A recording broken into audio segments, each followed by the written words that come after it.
Hi, I'm Rhonda Pick, Managing Editor of Pig Health Today. Joining me is Dr. Michael Pierdon. He is a swine veterinarian at Four Star Veterinary Service. Thank you for joining us. That's my pleasure. Thank you. Raising pigs without antibiotics continues to garner more attention with producers. You've had quite a bit of experience in this area with your clients. Can you share with us a few insights you have as far as key factors to success? You have to take a multifaceted approach to raising pigs without antibiotics, starting at the top of the pyramid and then all throughout the pig's life. So, primarily starting with good, healthy breeding stock to minimize the amount of endemic disease that comes with the pig. So you start with a healthy pig, and then following through on that advantage throughout their life to keep them free of disease and provide them the best environment and management that we can to reduce their risk of getting sick and to help give the pigs the ability to fight off minor health challenges on their own. What are some instances where producer situations might not make them good candidates to go down this path? Yeah, I think producers with high risk of disease introduction or large amounts of endemic disease already in their farms probably are not the right fit for antibiotic-free production. Systems that have endemic PRRS or PED virus are going to struggle in antibiotic-free production, and even farms or pig flows that exist in high dense areas where they're likely to have lateral disease introduction are also probably not the right candidates for antibiotic-free. So I know in some of your previous discussions on this topic, you've talked about the importance or the benefit of if you're in an all-in, all-out flow. Why does that work particularly well? Well, all in, all out gives you the ability to eradicate disease when it happens, right? Sometimes the animals, despite all our best efforts, will become sick. And when you have those barns all in, all out, you never have to have that disease for more than one group of pigs, assuming that it's not coming with the sourcing. And so farms that try and raise pigs without antibiotics in continuous flow situation succeed for a while, and then gradually, as endemic disease begins to build, tend to struggle with it more. What about considerations with the physical environment? So your barn design, what kind of things, what factor does doing good things there, as far as decreasing stress on the animals? Talk a little bit more about that. Yeah, barn design and environmental management are really important in antibiotic-free production. We spend a lot of time in those farms making sure the environment is correct, that the ventilation is good, and the temperature control and the feeding and watering systems. All those things contribute to animal health by increasing or decreasing stress, and the better we can do managing their environment, it really does help, especially with what I'd call the standard bacterial diseases, the streps and parasuis and pastorellas that are kind of always present and around in these pigs. If you can put them in the right environment, they have a lot better chance of resisting those challenges.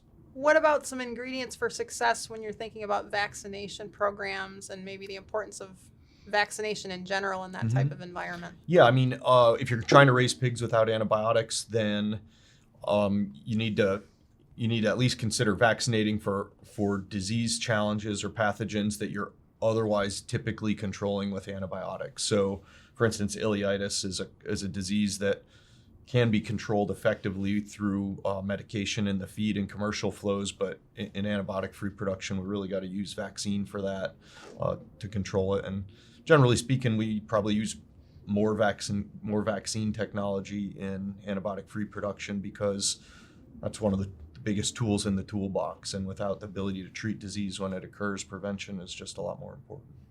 So when you have a client approach you when they're considering potentially going down this path, what's at the top of your checklist of things that you really want to hone in on with them as far as consideration sets? Yeah, so a lot of clients do ask questions about it. They're exploring it. They're being approached by people who would like them to do it, and they see business opportunity there.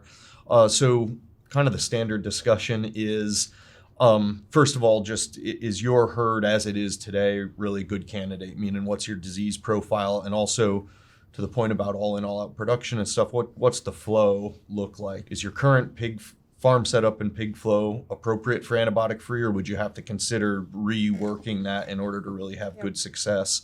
And then it's really making sure that the producers understand what the additional costs of antibiotic-free production will be. Often producers are asking about it because they've been offered more money for their pigs if they will create antibiotic-free pigs. But you have to make sure they understand that creating those pigs will also cost more money because there's more cost in vaccine, more cost in facilities, maybe some inefficiencies in flow or other demands nutritionally that are going to be required in order to create that pig. And so the premium that they thought they were going to get for that pig does not necessarily end up being the premium that's available at the end when they've covered those increased costs. So I like to talk through that with everyone. And with your client base that has been going down this path for a while, are they staying profitable? Are they becoming profitable? I think I see it two ways with my clients. And it kind of depends on the exact type of antibiotic-free production you're doing and what market you're actually filling there. Sometimes it's a way to make a little bit more money, and I would say it really is often just a little bit more money per pig.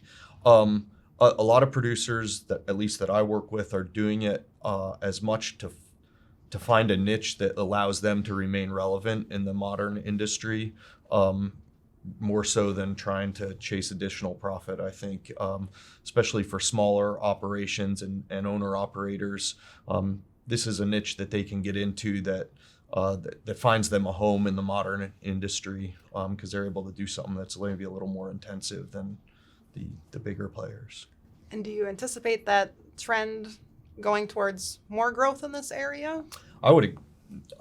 Yes, I would expect that there will be increasing demand for antibiotic-free production of all types, of what I would call conventional commodity ABF that's really just antibiotic-free and not really anything else. And then also what I'd call kind of like niche market antibiotic-free, which is antibiotic-free in addition to, certain housing restrictions or nutritional restrictions or management, additional management things that kind of create a more customized product, but a more expensive product as well.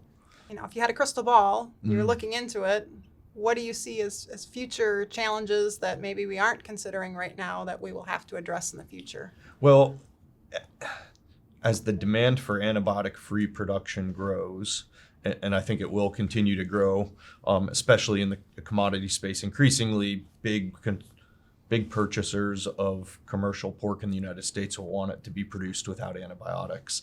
And as we transition more and more of our commercial industry today to that, we need to embrace and develop new technologies that will allow us to manage the health of the animals without antibiotics.